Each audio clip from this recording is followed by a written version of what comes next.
The bristles are wet before you've even thought about it. Toothpaste squeezed onto them in a practiced line, the same length every time. 2 minutes, maybe less if you're honest. You don't watch yourself do it, you watch the mirror, or you don't watch anything at all. Mind already halfway into the day ahead. Nothing about this feels like history. It feels like the opposite of history. A small, disposable ritual performed by a species that has forgotten almost everything about why it's doing it. But the discomfort that sends you to that sink twice a day, the specific unpleasant feeling of a mouth left uncleaned, is not new. It is not modern. It did not arrive with plastic handles and mint flavoring. That feeling is old enough that it may have shaped the daily behavior of humans who never saw a mirror, never heard the word hygiene, and never once imagined a bristle. The question is not really when did humans invent the toothbrush. The question is when did the impulse behind it begin? And that answer reaches back much further than anyone brushing their teeth this morning would guess. Start with the evidence written directly onto ancient teeth themselves. Archaeologists studying fossilized hominin remains have repeatedly found narrow, repetitive grooves worn into the sides of teeth, grooves that don't match chewing, grinding, or any natural eating motion. The leading explanation is toothpicking. Something thin, likely a grass stem or a twig, dragged between the teeth again and again over a lifetime to clear out trapped food. These grooves show up on hominin teeth dating back over 1 million years, long before anatomically modern humans existed. Whoever was doing this wasn't performing hygiene the way you understand it. They were responding to irritation. A piece of meat or fiber wedged where it didn't belong, and a body that wanted it gone. That is the real starting point. Not a toothbrush, a twig, or a blade of grass in the hand of something barely human at all. The instinct didn't stay primitive for long. Across nearly every early civilization we have records for, the same basic tool reappears independently: the chew stick. Take a thin twig from a specific tree, fray one end by chewing or crushing it until it splits into soft fibers, and use that frayed end to scrub the teeth and gums. Ancient Babylonian and Egyptian sites have yielded chew sticks dating back roughly 5,000 years, alongside early tooth powders made from crushed materials like ash, myrrh, and eggshell. This wasn't occasional.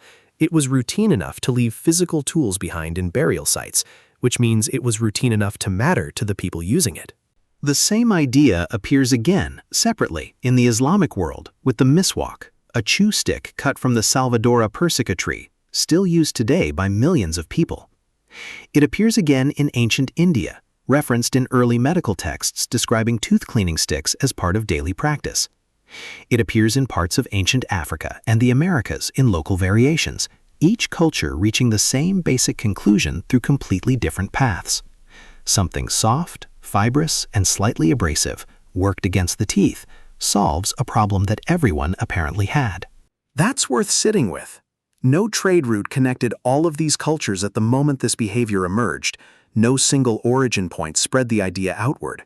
Populations with no contact whatsoever arrived at nearly identical solutions. When that happens, when the same specific behavior appears independently across unconnected groups, it's usually a sign that the pressure driving it wasn't cultural, it was biological, a universal discomfort demanding a universal fix. Picture someone doing this 8,000 years ago. Not brushing, cleaning in the older sense. A woman near a riverbank in ancient Mesopotamia snaps a green twig from a low shrub, works the end between her teeth until it softens and splits, and drags it slowly along her gum line, spitting periodically onto the dirt. She isn't thinking about bacteria.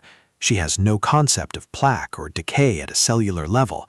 She only knows the specific unpleasant film that builds on teeth left untouched and the relief that comes from scraping it away. Her children will learn to do the same thing by watching her, the way children have always learned survival behaviors, not through instruction, but through repetition witnessed daily. For most of human history, that was tooth cleaning. A stick, a fiber, a finger dipped in ash or salt. What changed everything was a genuinely late invention relative to how old the underlying behavior already was: the bristled toothbrush, first documented in China around the late 1400s. Boar bristles, trimmed and fastened into a bone or bamboo handle, angled specifically to reach the back teeth in a way a chew stick never could. This design eventually traveled west along trade routes into Europe, slowly adopted, refined, and, centuries later, reimagined entirely with the arrival of synthetic nylon bristles in the 1930s, replacing animal hair for good. That means the toothbrush as an object is barely 500 years old. The behavior it performs is closer to 1,000,000. Everything about the plastic handle, the mint flavoring, the 2-minute timer is a thin, recent shell wrapped around an ancient, insistent instinct. The tool changed constantly. The discomfort that demanded a tool never did. And that discomfort had real stakes historically. Dental disease was not a minor inconvenience in the ancient world. It was a genuine source of chronic pain, infection, and in some cases death, long before antibiotics existed. An abscessed tooth with no modern treatment available could kill a person through infections spreading into the jaw, the sinuses, even the bloodstream. The instinct to clean the mouth wasn't fussiness. It was one of the only defenses available against a problem that could genuinely end your life. Which reframes the whole story. The toothbrush in your bathroom right now isn't really a modern invention solving a modern problem. It's the newest tool in an ancient, uninterrupted project. One that started with a hominin dragging a grass stem between its teeth over 1,000,000 years ago, continued through frayed chew sticks in Babylon and miswak twigs in the Middle East, and arrived, eventually, at a mass-produced plastic object sitting wet in a cup by your sink. You didn't invent the discomfort that sends you there twice a day. You inherited it. The bristles are new. The itch they scratch is almost as old as being human at all. If you made it this far, you are exactly the kind of person this channel exists for. We make videos like this one every week about ancient human behavior, about what your body still remembers, about the gap between the world you were built for and the one you actually live in. If that is something you want more of, hit subscribe. It costs you nothing, and it tells the algorithm that this kind of storytelling is worth keeping alive. See you in the next.